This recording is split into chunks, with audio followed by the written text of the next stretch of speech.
This is Jonathan Nagyov here for Pro Boxing Fans. Delighted to be joined by Lawrence Okolie. Massive night on Saturday, Lawrence. European title against Ngabu. How are you feeling ahead of it? Feel quite normal, like, do you know what I mean? Like how I feel for all my fights. At the end of the day, when I get in the ring, I feel exactly how I am now, but just warmed up. So just normal business. Ngabu, what do you know about him? Obviously trained by Dominic Ingle. How much of a threat does he pose? Unbeaten, obviously. Just as much as anyone else, you know what I'm saying? Like, it's boxing, so everyone's got, I guess, a puncher's chance, but I think at his height, he's going to have to work really hard to sort of get the work off that he needs to get off for it to be competitive. But we'll see. I mean, you've developed a lot of experience over the last few years, pretty much cleaned up domestic level. You must feel more than ready for this fight. You know, I feel more than ready for this fight and any other fight.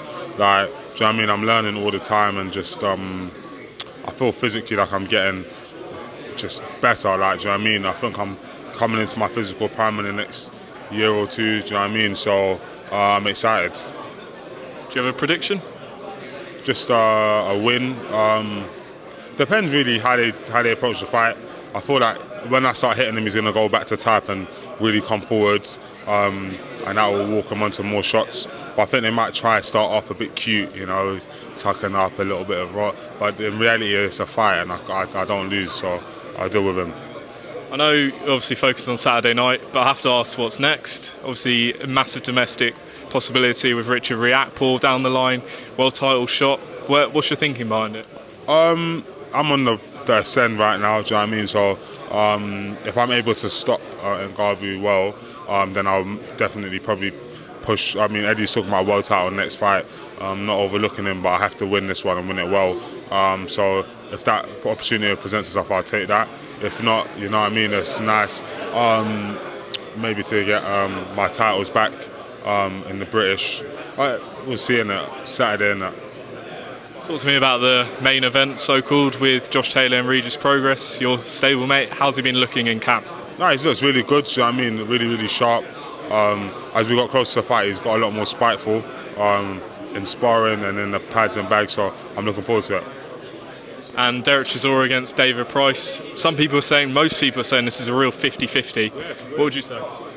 Yeah, I'd say that it's a 50-50 for the first 5 rounds, maybe 4 or 5 rounds, because Derek has been known to sort of take a shot, to give a shot, take a shot, and then he outwills people and dog.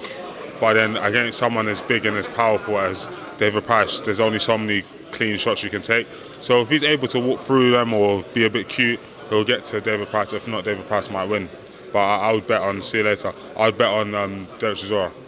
Now, back onto you. At yesterday's public workout, we saw you give a massive shout out to your coach, Shane McGuigan. Just give us an idea of how that sort of business relationship has developed over the past few months. Yeah, it's developed well. Do you know what I mean? He's a confident person, someone who has had multiple champions, who's been with fighters, he's made more money being a coach than I make in my fights. So he's someone that doesn't need to blow smoke up my ass, doesn't need to do any of that stuff. So when he talks, you know what I mean, I take it seriously, because he's coming from a place of like experience and stuff. So it's good.